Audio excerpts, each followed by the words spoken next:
minasyaitonirrajim. Bismillahirrahmanirrahim. Astaghfirullah rabbi wa atubu ilaih. Walhamdulillahirabbil alamin. Wassalatu wassalamu ala asyrafil anbiya'i wal mursalin. Habibina wa habib rabbil alamin bil qasim Muhammad. Allahumma shalli ala Muhammad wa ali Muhammad wa ala alihi at-tayyibin at-tahirin al-ma'sumin al-muntajabin. Amma ba'du, assalamualaikum warahmatullahi wabarakatuh. Allahumma antikni bil huda wa alhimni at-taqwa.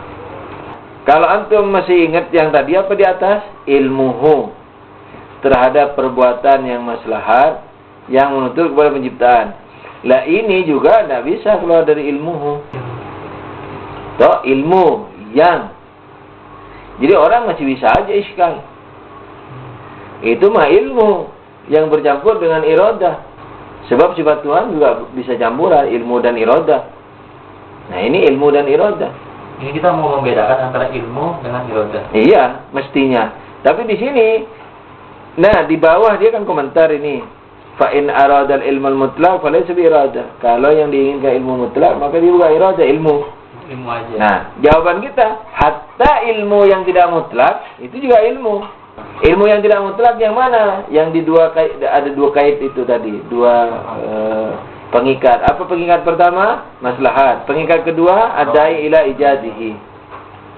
Biar ada dua pengikat, yang diikat apa? Ilmu, bukan kehendak. Jadi masih berupa pengetahuan terhadap sesuatu yang maslahat yang menuntut kepada penciptaan. Itu masih ilmu. Seperti antum lah. Antum tahu diri antum lapar, kalau tidak makan berarti maslahat makan dan menuntut kepada makan. Itu ilmu masih belum makan. Nah, jadi kalau mau main kacau-kacauan, mestinya begini, iradatuhu fi af'alihi fi'luhu. Enak. Iya, iradatuhu fi af'ali ghairihi amruhu. Tidak apa-apa. Iradah dia terhadap perbuatan dia, ya perbuatannya itu sudah. Iradah dia terhadap perbuatan lain, suruhannya. Sekalipun ilmu itu sudah diikat dengan dua, tapi yang diikat tetap ilmu. Kan ilmu terhadap maslahat, ikatan pertama. Yang menuntut penciptaan, itu masih dalam pengetahuan. Seperti antum lah. Oh, di kampung saya ini harus ada tabligh ini. Kan menuntut kepada tabligh. Tapi masih pengetahuan. Tapi kalau antum bilang, oh iya deh aku mau tabligh, oh iya deh aku mau undang ustaz, oh iya deh aku mau buat kegiatan, baru itu kehendak. Tapi kalau mau di kampungku ini maslahatnya tabligh, ada ustaz yang tabligh dan harus ini ada. Kalau enggak fasad, ya adda ila jadi. Malah saking repotnya ini yang namanya iradah ini. Iradah ilmu juga, ilmu yang ghair mutlak maksudnya dia ini. Iya. Itu masalah. Iya, berarti itu masih ilmu. Kan dia ketika mendebat orang yang tidak lengkap kaitnya ini, ikatannya nggak lengkap, kan dibilang kalau yang dikehendaki ilmu mutlak, maka itu bukan ilmu. Anda mau mengatakan hatta ilmu yang tidak mutlak. Nah dia katakan kalau yang dikehendaki ilmu mutlak itu bukan iradah. Iya. Ilmu. Anda mau mengatakan ilmu yang tidak mutlak pun itu bukan iradah. Tetap ilmu. Masih belum yuriduhu. Itu mau dibilang keinginan, takut punya perasaan Tuhan, repot, ingin tidak ingin. Jadi gimana mau dikembaliin ke apa? Kena tidak problemnya? Falaysa bi iradatin kama sayati wa in aradal muqayyad bil maslahah. Kalau yang dikehendaki, yang dikaidi, yang disyarati, yang dikondisi, yang dilimiti, yang dibatasi dengan maslahat, maka itu sama dengan dikatakan Husain Basri. Itu Abul Husain. Sedangkan perintahnya bahwa mustalzimun lil irada la nafsuha. Sedangkan perintahnya itu kelaziman daripada kehendak. Allah menghendaki maka dia memerintah. Jadi yang perintahnya itu konsekuensi. Perintah konsekuensi terhadap kehendak. Wa qalatil Asy'ariyah wal Karramiyah wa jama'atun minal Mu'tazilah, sebagian orang Mu'tazilah mengatakan apa? Annaha sifatun zaidah. Nah, ini pembahasan lain. Jadi pembahasan pertama apa? bahwa Allah memiliki iradah dan karohah, memiliki kehendak dan kebencian. Dalilnya dua. Dalil terhadap penciptaan pada satu zaman, di mana ciptaan yang di satu zaman itu tidak diciptakan di tempat lain. Kalau dikembalikan ke kudrah, berarti Tuhan masih punya kudrah, sama kudrahnya di waktu itu atau di waktu yang lain. Tapi kenapa di waktu itu? Berarti punya iradah. Yang kedua, dalilnya apa? Tuhan menyuruh dan melarang. Lalu dalam pembahasan pertama ini sudah musallam, disepakati bahwa Tuhan punya iradah. Tapi maknanya berbeda. Apakah maknanya itu ilmu terhadap yang maslahat, yang menuntut kepada penciptaan, atau tidak kalah dan tidak didikte, atau ilmu Allah terhadap perbuatannya adalah kehendak Allah terhadap perbuatannya adalah ilmunya terhadap ilmunya, sedangkan kehendak Allah terhadap perbuatan selain Allah adalah perintahnya.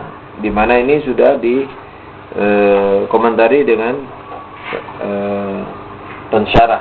Ya, apa maksudnya? Amal amru fahuwa mustajimu li iradati anfusuha. Yang mana? Maksudnya apa? Itu wa amal amr, sedangkan perintahnya itu konsekuensi, bukan kehendak. Tuhan karena menghendaki maka dia memerintah. Tuhan menghendaki sholat, bukan memerintah sholat. Kehendak Tuhan terhadap sholat, apakah perintah sholat? Mana? Kehendak Tuhan terhadap sholat apa? Kehendak. Nah, perintahnya itu merupakan konsekuensi dari kehendaknya. Karena Tuhan menghendaki sholat, maka memerintah kita sholat. Tapi kehendak Tuhan terhadap sholat bukan perintahnya terhadap sholat, kehendaknya itu sendiri. Konsekuensi daripada kehendak Tuhan terhadap sholat menyuruh kita sholat. Berarti kalau dia katakan kehendak Tuhan terhadap perbuatan yang lainnya, seperti contoh sholat, adalah ilmu terhadap sholat itu, adalah perintah terhadap sholat itu, maka itu mendefinisikan yang dikonsekuini dengan konsekuensinya. Nah, itu tidak benar. Menjelaskan yang dikonsekuini dengan konsekuensi tidak benar. Semestinya menjelaskan yang dikonsekuini dengan konsekueninya itu. Jangan menjelaskan konsekuini dengan konsekuensi. Wa qalat al-Asy'ariyah wal Karrami wa jama'ah min al-Mu'tazilah annaha sifatun zaidah mughayyir lil-qudra wal ilm al-mukhassisatun bil fi'il. Nih wa qalat al-Asy'ariyah wal Karramiyah wa jama'atu min al-Mu'tazilah annaha sifatun zaidatun mughayyiratun lil-qudrati wal ilmi mukhassisatun lil fi'il. Nah, ini mukhassisatun lil fi'il, yang mengkhususkan fi'il, sifat yang berbeda dengan zatnya. Zaidah yakni berbeda dengan zat. Mughayyirun lil qudrah, yang berbeda dengan makna kudrat dan ilmu, dan menjadi pengkhusus daripada perbuatan. Itu kata Asy'ariyah. Jadi pertama apa? Sifat. Yang kedua apa? Zaid, yakni bukan zat, sifat selain zat, tidak sama dengan zat. Mughayyir lil qudrah, dan ilmu, berbeda dengan kudrat dan ilmu. Nah, mukhassisatun ini masih beritanya iradah ini. Sama dengan sifatun zaidatun mukhassisatun. Nah, gitu. Mukhassisatun lil fi'il, yang mengkhususkan, yang menspesifikasikan perbuatan.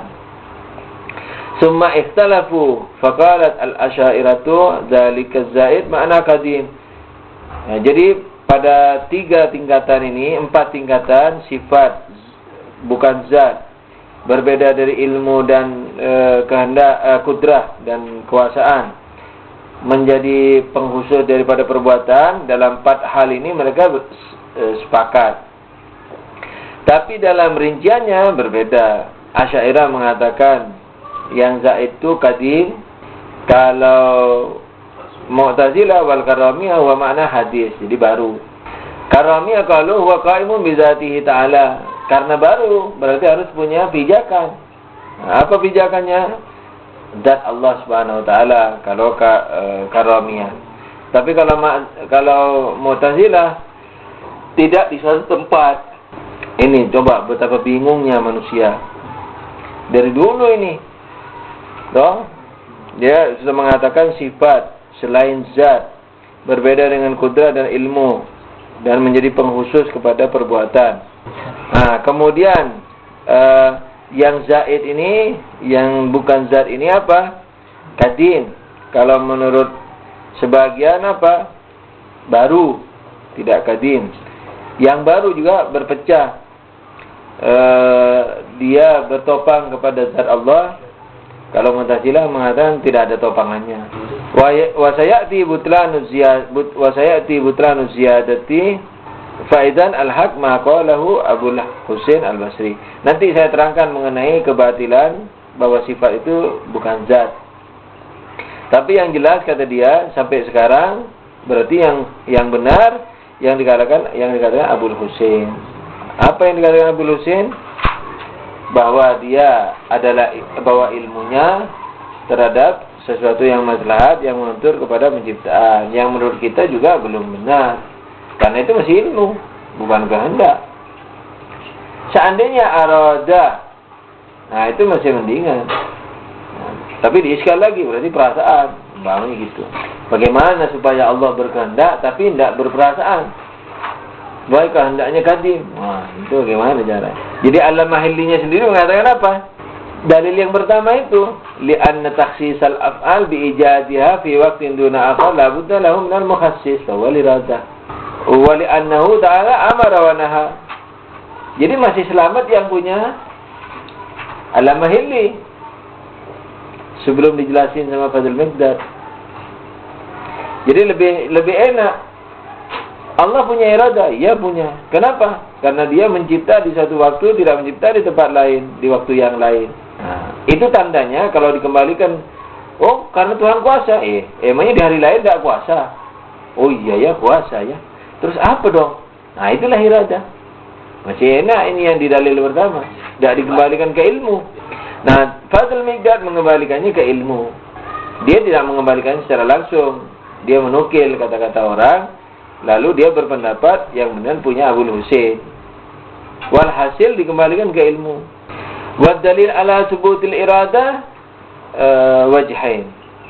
Dalil kepada pembuktian irada ada dua. Yang tadi itu al-awwal inna takhsisal af'ali bil ijadi fi waqtin duna waqtin akhar wa ala wajhin duna akhar, dilengkapi. Tuhan mencipta di suatu waktu, tidak di waktu yang lain, dalam bentuk tertentu, tidak dalam bentuk yang lain. Sementara waktu-waktu itu sama, bentuk-bentuk itu sama. Artinya dalam setiap waktu Tuhan kuasa, dalam setiap bentuk Tuhan kuasa. Ma'atasawil awqat wal ahwal binisbah ilal fa'il wal qabil. Subjek dan objek sama. Subjeknya Tuhan dalam setiap keadaan mampu. Bentuk apapun mampu, dalam waktu apapun mampu, dalam bentuk apapun mampu. Tapi kenapa mencipta dalam waktu tertentu, dalam bentuk tertentu? Kayak manusia ini, tidak berbulu, tidak seperti monyet umpamanya. Nah, sementara subjeknya Allah Maha Kuasa, objeknya juga tergantung Allah. Objeknya mau diapa-apain apa kata Allah. Jadi tidak ada larangan dari subjek dan dari sisi objek, dari pencipta dan dari makhluk. Enggak ada yang cegahan, halangan. La budda lahu min mukhassis. Oleh karena itu sudah seharusnya perlu kepada mukhassis.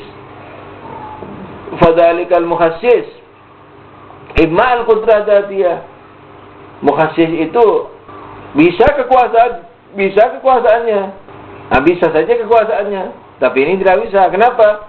Faya mutasawiyatun nisbah. Kekuasaannya sama. Hari Senin, Selasa, Rabu. Di waktu lain, di waktu khusus sama. Falaisat salihah litakhsis.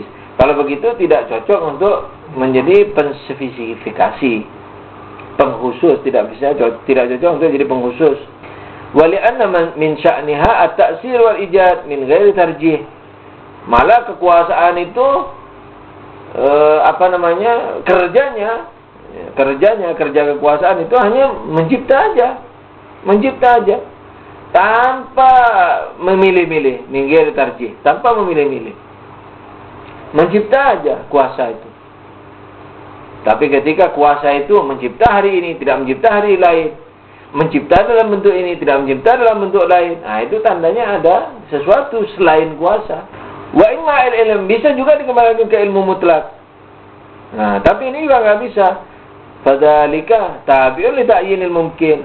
Ilmu Tuhan terserah kepada, mengikut kepada ini juga problem sedikit. Tapi diteruskan aja. Fadzalika tabi'un li ta'yinil mumkin. Ilmu Tuhan mengikut kepada objeknya. Bayangin nih, saking repotnya. Ilmu Tuhan terhadap dirinya gampang, tapi ilmu Tuhan terhadap bumi. Ilmu Tuhan ikut bumi atau bumi ikut ilmu Tuhan, yang mana? Bumi. Bumi ikut ilmu Tuhan. Kalau di sini sekarang Tuhan ikut sama bumi, sama objek. Oke. Bumi yang di Tuhan. Bumi yang ada di ilmu Tuhan itu ikut Tuhan atau Tuhan ikut ilmunya. Tuhan dengan ilmu bumi Tuhan sama enggak? Sama. Oh, berarti Tuhan kayak bumi. Ngikutin bumi bentuknya. Bumi mengikut ilmu bumi, bukan ilmu bumi yang kita pelajari, ilmunya Tuhan tentang bumi. Kalau ini mengatakan apa? Ilmu Tuhan lahiriahnya, tapi mungkin maksudnya yang kedua itu. Jadi ilmu Tuhan mengikuti bumi, yaitu objek. Oke, sekarang kita berbeda. Anggaplah kita mengatakan objeknya ikut ilmunya, yakni bumi yang ada ini mengikut kepada ilmu Tuhan tentang bumi. Oke lah, nggak apa-apa. Sekarang pertanyaan, ilmu Tuhan tentang bumi itu diikuti atau mengikuti terhadap Tuhan? Kalau terhadap bumi diikuti, sehingga katanya Tuhan tidak perlu nunggu bumi untuk tahu bumi. Tuhan tidak perlu nunggu penciptaan bumi, sudah tahu bumi. Tapi pengetahuan tentang bumi Tuhan itu diikuti Tuhan, atau ilmu Tuhan tentang bumi itu mengikuti Tuhan? Ilmu Tuhan tentang bumi sudah tentu bukan Tuhan. Kalau enggak berarti Tuhan nanti berbentuk. No? Ilmu Tuhan tentang bumi bukan Tuhan. Ilmu Tuhan tentang Tuhan. Tapi ilmu Tuhan tentang bumi bukan Tuhan. Ilmu zaid bukan ilmu zat. Sifat zaid bukan sifat zat. Nah, ilmu Tuhan tentang bumi, Tuhan mengikuti Tuhan atau Tuhan mengikuti ilmu tentang bumi? Di sini dikatakan mengikut, Allah yang mengikuti. Berarti bukan kehendak. Gitu. Dan memang kenyataannya begitu. Secara kasarnya dulu lah. Sebelum kita bahas nanti. Sebelum kita babat, bukan babat habis, maksudnya sebelum kita bangun rekonstruksi lagi. Ini masih mengikuti aja ini alur buku ini. Wa imma bisa dikembalikan ke kudrah, ke kuasa, yang mana itu tidak bisa ternyatanya, atau dikembalikan ke ilmu. Ini juga nggak bisa. Kenapa? Nah, sebab kalau dikembalikan ke ilmu mutlak, fadzalika tabi'un li ta'yinil mungkin wa taqdiri sudurihi. Maka ilmu mutlak itu mengikuti kepada yang makhluk dan pembatasan makhluk dan penciptaan makhluk. Misalnya, Tuhan mengetahui bahwa manusia dibuat dalam bentuk seperti ini, 2 kaki, seterusnya. Nah, berarti ilmu mutlak itu mengikuti kepada apa? Kepada objek. Ilmu saja. Belum ada bentuk. Tapi ilmu Tuhan tentang manusia mengikuti objeknya. Falaysa mukhassisan. Maka itu dia tidak bisa dijadikan mukhassis, tidak bisa dijadikan pengkhusus terhadap kehendaknya yang mutlak itu, ilmunya yang mutlak. Atau setidaknya tidak bisa dijadikan pengkhusus terhadap perbuatan dia itu, yang mencipta di hari Senin, yang tidak mencipta di hari Ahad dan Selasa itu, yang mencipta manusia dalam bentuk 2 kaki, tidak dalam 1000 kaki itu. Apa penghususnya? Tidak bisa ilmu. Kenapa Tuhan mencipta dua kaki? Ya, karena Tuhan mengetahui dua kaki. Tidak bisa begitu. Karena Tuhan mengatakan, karena ketika Tuhan dikatakan bahwa kenapa Tuhan mencipta manusia dalam bentuk dua kaki di hari Senin, kita tidak bisa mengatakan karena Tuhan mengetahui. Kenapa? Karena pengetahuan. Kenapa tidak bisa dikatakan begitu? Karena pengetahuan Tuhan mengikut kepada objeknya dan kapan adanya. Adanya hari Senin. Objeknya dalam bentuk dua kaki. Kita ini mau mencari kenapa dibuat dua kaki. Kalau dikatakan karena Tuhan tahu dua kaki, memiliki pengetahuan dua kaki, pengetahuan dua kaki itu ikut kepada dua kaki itu. Mengetahui dua kaki, ikut kepada dua kaki. Dan sekarang yang kita mau tanya ini, kenapa menghususkan kepada dua kaki? Nah, tidak ada cara lain, ya itulah kehendaknya. Gitu. Ingat ini, tidak gampang. Nanti suruh jelasin, tidak bisa. Ujiannya open book. Wa imma al-ilm al-mutlaq, wa imma ilmu mutlaq. Fadzalika tabi'un li ta'yin. Itu tidak bisa. Kenapa tabi'un li ta'yin mungkin wa taqdir sudurihi. Jadi mau ilmu Tuhan yang mutlak mengikuti kepada spesifikasi daripada zaman dan bentuk daripada makhluk. Falaysa mukhassis, maka dia tidak bisa. Orang ikut kok. Bagaimana yang ikut kok mendahului? Ilmu Tuhan tentang kaki dua manusia, ya tergantung kepada dua kaki manusia. Belakangan datangnya. Sementara Tuhan menghendaki dua kaki manusia, itu sebelum ada dua kaki manusia. Sebelum manusia dalam bentuk dua kaki. Kehendaknya itu ada sebelum dua kaki manusia. Nah, kalau dikatakan karena ilmu Tuhan terhadap dua kaki manusia, itu berarti ilmunya membuntutin. Kok bisa menjadi penentu? Tidak bisa jadi penentu. Sebab penentu itu sebelumnya. Bumi bulat. Nah, Tuhan tahu ilmu bulat tergantung kepada bumi bulat. Ketika bumi bulat, Tuhan tahu bumi bulat. Nah, kalau pengetahuan yang membelakangi objek ini dijadikan jawaban kenapa Tuhan menghendaki bumi bulat, karena Tuhan tahu ilmu bulat, karena Tuhan tahu bahwa bumi itu bulat. Nih, Tuhan tahu bumi itu bulat belakangan setelah bumi bulat. Tergantung belakangannya, apa belakangan setelah penciptaan atau sebelum penciptaan. Yang penting kembali kepada ilmunya itu. Gitu. Nah, yang membelakangi tidak bisa menjadi sebab.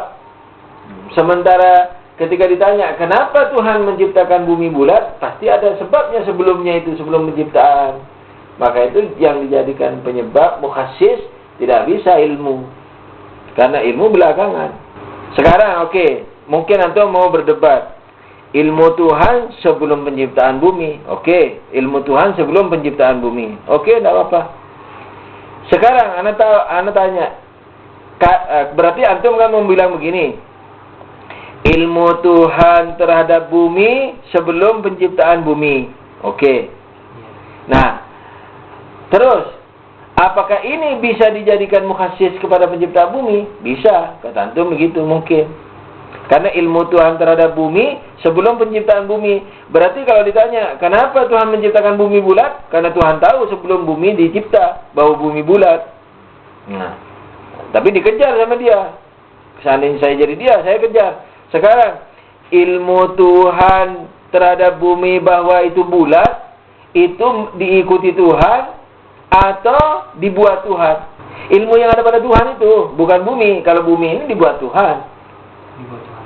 Ilmu yang mendahului bumi ini, penciptaan bumi ini, ilmu Tuhan tentang bumi yang mendahului penciptaan bumi ini, ilmu yang ada pada dia itu dicipta atau serta-merta? Dicipta. Nah, sekarang pertanyaannya, kenapa Tuhan menghendaki bumi bulat dalam ilmunya itu? Nah, di situ antum tidak bisa kembali lagi ke ilmunya. Kalau serta-merta, berarti yang menciptakan selain Tuhan. Ilmu bumi, ilmu Tuhan tentang bumi bahwasanya bulat, dicipta orang lain atau serta-merta adanya, berarti ada sesuatu yang tidak dicipta Tuhan. Nah, tapi kalau yang dicipta Tuhan bukan hanya bumi yang ada di dunia ini, tapi termasuk yang ada dalam pikiran Tuhan, kalau boleh orang bicara pikiran ya, supaya gampang. Yang ada pada ilmu Tuhan lah. Kalau ilmu yang ada pada Tuhan tentang bumi, bahwasanya bumi itu bulat, yang ada pada diri Tuhan itu dicipta juga sama Tuhan. Berarti ilmu itu apa? Tidak bisa dijadikan mukhassis. Nah, pertanyaannya kenapa Tuhan menghendaki bumi bulat dalam ciptaannya, dalam ilmunya itu? Tidak bisa dikatakan karena Tuhan lagi mengetahui ilmunya lagi, dikejar lagi. Itu ilmu kedua, ilmu ketiga, 4, 5, 6, 7 mutasalsil. Nah, maka itu dikatakan tidak ada lain kecuali kehendaknya. Wa imma al-ilmu al-mutlaq fadzalika tabi'un li ta'yinil mumkin wa takdiri sudurihi. Falaysa mukhassisan wa illa lakana matbu'an. Jadi dia belakangan, bukan diikuti. Kalau mukhassis kan diikuti, matbu'. Tapi ilmu tidak matbu'. Oh, ilmu matbu' karena ilmu sebelum penciptaan. Oke, sekarang saya mau tanya, ilmunya itu sendiri matbu'nya siapa? Kenapa Tuhan menghendaki dalam ilmunya itu bulat, bumi? Wa amma baqi sifat fadzahirun. Sifat-sifat yang lain tidak ada keraguan kalau itu bukan iradah. Seperti hidup, apa hubungannya sama hidup? Wujud, apa hubungannya sama wujud? Iradah sama wujud, tidak ada hubungannya. Tidak ada mirip. Kalau ilmu masih ada syubhat-syubhatnya. Kalau tadi, kudrah juga masih ada syubhat-syubhatnya. Mungkin kudrat sebenarnya iradah itu. Wa amma baqi sifat fa zahirun annaha laysa salihah lit-takhsis. Tidak bisa untuk takhsis hidup. Kenapa Tuhan menciptakan bumi bulat pada hari Senin? Karena Tuhan hidup. Apa hubungannya? Faidan al-mukhassis huwa ilmun khasun. Nah, kan dikembalikan ke ilmu lagi. Faidan al-mukhassis huwa ilmun khasun muqtadin li ta'yinil mumkin, yang melazimkan jadi ilmu khusus. Yang tadi yang masalah itu ilmu khusus. Ilmu khusus yang melazimi mengkonsekwini ta'yinil mumkin. Apa? Spesifikasi daripada makhluk. Spesifikasi ini apakah waktunya atau bentuknya, dua-duanya. Wa wujubi sudurihi anhu, dan kemestian terciptanya makhluk itu dari Allah Subhanahu wa taala. Sudur keluarnya, terciptanya. Wa huwa al-ilmu bi istimalihi. Dijelasin lagi, wa huwa ilmu yang menyangkut terhadap kemaslahatan la tahsilu illa fi dzalikal waqt, yang tidak bisa enggak maslahat itu terjadi pada waktu itu saja dan dalam bentuk seperti itu. Au ala dzalikal wajh. Jadi spesifikasinya itu dua, waktu dan bentuk. Wa dzalikal muhassis wal irada. Muhassis itulah yang disebut irada. Anda baca cepat ini, gampang yang berikutnya ini. Asani, dalil yang kedua, annahu ta'ala amara biqaulihi aqimus shalah. Allah memerintah dalam Quran tegakkan salat. Juga melarang wala taqrabuz zina, jangan dekati zina. Fal amru bi syai' yastalzim iradatuhu daruratan. Wa nahyi 'anil syai' yastalzim karahatuhu daruratan. Perintahnya terhadap sesuatu mengkonsekuensikan kehendaknya secara ilmu mudah, secara necessary, secara ilmu mudah. Dan melarang juga secara ilmu mudah dapat dipahami apa? Secara mudah dapat dipahami kebenciannya. Fal bari ta'ala muridun wa karihun. Oleh karena itu Allah menghendaki dan membenci. Wa huwal matlub.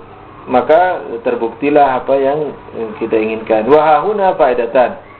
Di sini ada dua faedah. Al-ula karahatu ta'ala hiya ilmuhu bi istimalil fi'li 'ala al-mafsadah as-sarifa an ijadihi. Nah, ini karaha yang tadi kita katakan tidak ada di dijadikan pelengkap. Faedah yang pertama apa? Bahwa kita kan bahas selama ini apa? Kehendaknya, bukan kebenciannya. Nah, sekarang faedahnya ada dua. Satu, kebencian Allah, yaitu apa? Ilmuhu terhadap suatu perbuatan yang buruk, mafsadah, yang mengandung kerusakan, tidak ada maslahat. As-sarifan ijadihi, yakni ilmu yang mencegah terhadap penciptaannya. Kalau tadi ilmu yang mendorong kepada pewujudannya, kalau ini ilmu yang mencegah, yang melarang terhadap penciptaannya. Kama anna iradatahu hiya ilmuhu bi istimalihi 'ala al-maslahati ad-da'iyah ila ijadi. Sebagaimana iradahnya itu apa? Ilmunya terhadap sesuatu yang maslahat yang menuntut kepada penciptaan. Ini ilmunya terhadap yang tidak bagus, yang mengandung mafsadah, yang mengandung kerusakan, yang mencegah kepada penciptaannya. Asani, manfaat yang kedua, anna iradatahu laysat zaidah alama zakarnahu. Yang kedua apa? Bahwa iradah ini kadim. Bahwa iradah ini kadim, bukan baru. Maka itu tidak lebih dari zatnya itu sendiri. Wa illa lakanat imma maknan kadiman. Sebab kalau zaid, kalau berbeda dengan zatnya, ada dua kemungkinan, kadim atau hadis. Kalau kadim berarti Allah merakab, Allah berdimensi, Allah merupakan gabungan dari zat dan sifat. Dan setiap yang bergabung terbatas. Kama qala al-Asy'ariyah, fayalzimu ta'addudul qudama aw hadisan. Fayalzimu ta'addudul qudama, maka mengkonsekuini jumlah pada mengkonsekuini jumlah pada yang kadim, yakni yang kadim hanya berjumlah. Kalau berjumlah berarti terangkap, kalau terangkap berarti terbatas. Au hadisan, atau hadis sifatnya itu. Kalau hadis imma fi dzatihi, kalau sifatnya iradah itu baru, ada dua kemungkinan, berpijak pada zatnya atau tidak berpijak pada zatnya. Kalau berpijak pada zatnya sebagaimana yang dikatakan Karamiyah, maka zatnya menjadi tempat bagi kejadian yang baru. Setiap sesuatu yang ditempati kejadian baru berarti dia juga baru. Maka Allah jadi baru, bermula. Baru yakni bermula. Bermula kenapa tidak bisa? Karena Allah tidak bermula, tidak terbatas. Yang tidak terbatas tidak bermula. Yang bermula berarti terbatas. Baru yakni bermula. Kalau bermula berarti Tuhan menjadi tempat dari yang bermula. Kalau Tuhan menjadi tempat dari yang bermula, maka dia juga bermula. Wa huwa batilun kama sayati. Nanti akan dibuktikan bahwa itu batil. Wa imma fi ghairihi. Jadi sifat yang zaid itu, kalau dikatakan zaid, sifat yang selain zatnya itu ada di yang lainnya. Fayalzamu ruju'u hukmihi ilal ghair la ilaih. Maka itu Allah hikmahnya akan merujuk kepada yang lain, bukan Allah. Maha suci